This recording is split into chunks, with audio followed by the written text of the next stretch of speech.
How's it going, everyone? Got a couple of things to cover in this video. A free PlayStation 4 and 5 title will be shutting down forever come tomorrow. Now, the game isn't even available to be added to your library anymore. We'll talk all about it because this is something that I feel like if you're following today's gaming climate, it's something that is going to be a regular occurrence, especially with so many big-time publishers really dipping their hand into the live service market, but we've talked about it before. We'll get more into it. We'll talk about that. Got some bad news, but we have some good news. One of my favorite games of the last decade, Dead Cells, has hit another huge sales milestone, and further updates for the game are planned through the year 2025. We'll talk all about that in a little bit. Kind of some similarities with Dead Cells and the game we'll talk about shutting down in a different kind of way. I'll get to it because it probably doesn't make a lot of sense. But first of all, let's talk this. Knockout City will be shutting down tomorrow, June the 6th. Now, this was officially announced in February of this year. I had mentioned it, and a lot of you guys actually spoke quite a bit about Knockout City and your opinion of the game. One of the talking points that I saw over and over again is that this game should have been free to play right out the gate. I believe initially Knockout City was published by EA, so you know, that was an EA decision for the game to be a pay-to-play title, at least I would have to think. Velen Studios ultimately did acquire the publishing rights to it, and they published the game themselves, and they continue to update it, everything like that, from 2022 onwards. But I do think the fact that the game did have a, a launch price attached to it. I think it was a PlayStation Plus title right away, but that's only, one of the markets you're hitting.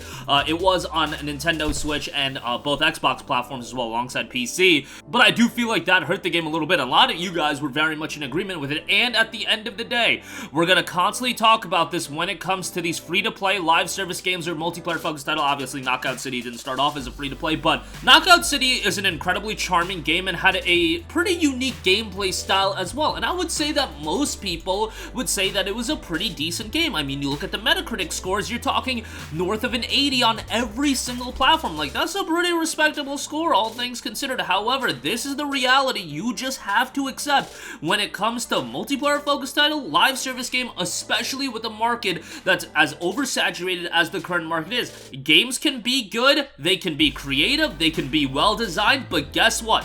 Sometimes that's just not enough, and that is just the reality that you are going to have to accept when there are so many games of this style or games that require a level of investment. Because what I've always said about live service games is, for most people, you can't realistically juggle through a large portion of the live service games that come out. Look, us with our single player games, we have insane backlogs, but at least we can, make our way through them, because a single-player game might be 15, 20, 25 hours, maybe 50 hours, maybe over that for the super lengthy game. But on average, probably 20 to 30 hours when you're looking at the bigger games and obviously the shorter games of the world. With these live service multiplayer titles, these are games that you have to invest a lot of time into, and you have to get super invested into it. Like, if you're playing League of Legends, you're probably not also juggling two MOBAs alongside that. Like, I don't know a lot of people that play League, and at the same time, they're concurrently playing Dota 2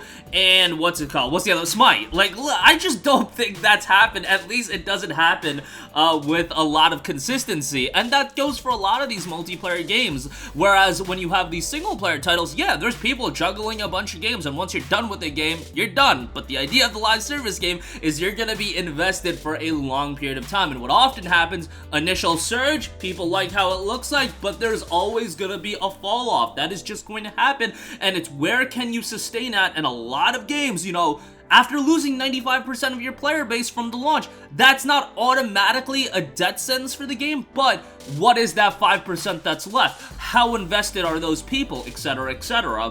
And that's just a talking point you're gonna have to go through every time, and that's why when you see Sony saying that they're gonna have X amount of live service games out by X year, well, I guarantee you Sony, from a business standpoint, isn't thinking every single one of those games is gonna be a home run. That's just impossible to do. It's just not gonna happen. You would be pretty happy with like a 10 to 20% success rate on these styles of games. And I was looking through social media, and Jason Schreier was talking about it, how there's gonna be a lot of growing pains with a lot of these companies going all in on live service and they're gonna find out for itself, like, yeah, it's gonna be more than just delivering a quality title, and getting a quality game is the expectation, and then also getting a sustainable community, which there really is no cheat code in doing that.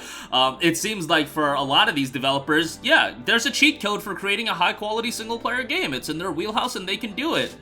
But when it comes to long-lasting monetizable games for, 5, 10 years, that's something that, there's gonna be quite a few growing pains. But in the case of Knockout City, generally, when I spoke to people, everybody thought it was a pretty good game, and everybody thought it had a really charming art style, it had a lot of creativity, and a lot of soul to it.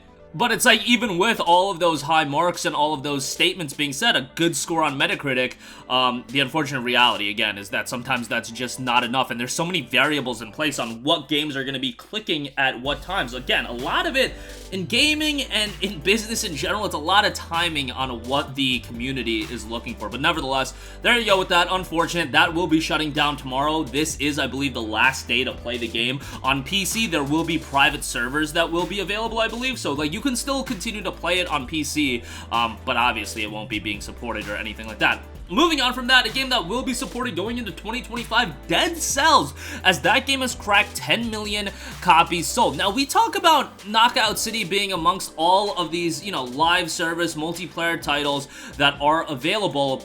While Dead Cells' genre in Metroidvania, guys, this Metroidvania genre is getting kinda wild, and it's, again, just an oversaturated market at this stage of the game. Dead Cells, obviously, here with over 10 million copies sold, has stood out from the pack, so to speak, but you look at a lot of these Metroidvanias that's coming out, like a game like Ghost Song. That game had so little buzz around it, but genuinely a pretty good game.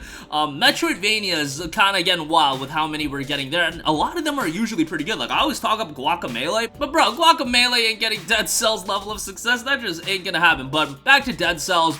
The game has sold more than 10 million copies going back to its early access launch in May of 2017, and Motion Twin and Evil Empire have announced that further updates are planned for the game through 2025. So this is going to be a lengthy venture in terms of Dead Cells continuing to get updates, and get on them. Dead Cells was a game that I picked up when it came out, and initially I was like, okay, it really didn't hook me right away, but then as you play more and more of it and you understand how much depth there is to this game, I thought it's a great game. It's a great game if you do have a portable device like a Switch or a Steam Deck or something like that. I just think it's a great game on the go.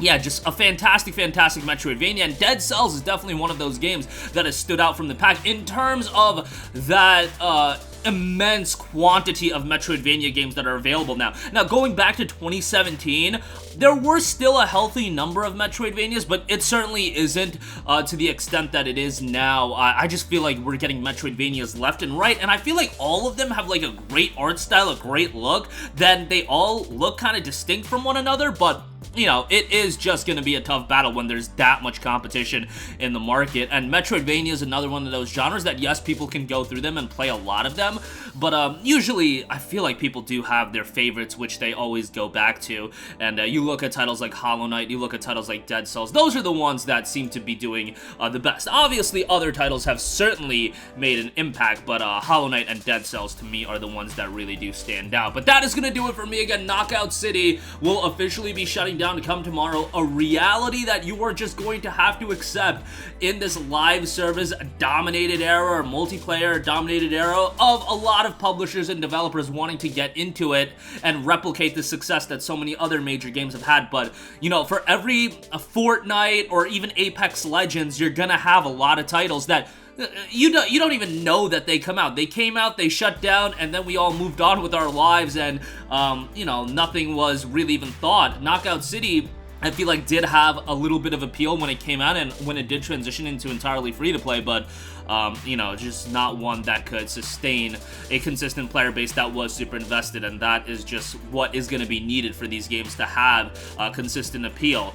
Dead Cells, however, topping 10 million copies sold, very successful number for a game, that I don't know who was expecting this game to get that popular, but Dead Cells really clicked ever since it came out of early access. I want to say back in like August of 2018, and really has just built upon that. The Castlevania update has been very well received, just a lot of great stuff for Dead Cells, and happy to see that game's success. But that'll do it for me. Sound off with all of your thoughts in the comment section down below. Thank you for watching, and goodbye. Hey guys, we hope you enjoyed the video, and if you did, make sure to hit the subscribe button, and if you're already subscribed, do us a favor and hit the bell icon. This way you'll be notified whenever we post a new video. That's the best way to keep up with all of our uploads, and we usually try to upload 2 videos a day. And with the bell icon hit, you'll be notified whenever we do upload a video. As always, thanks for watching.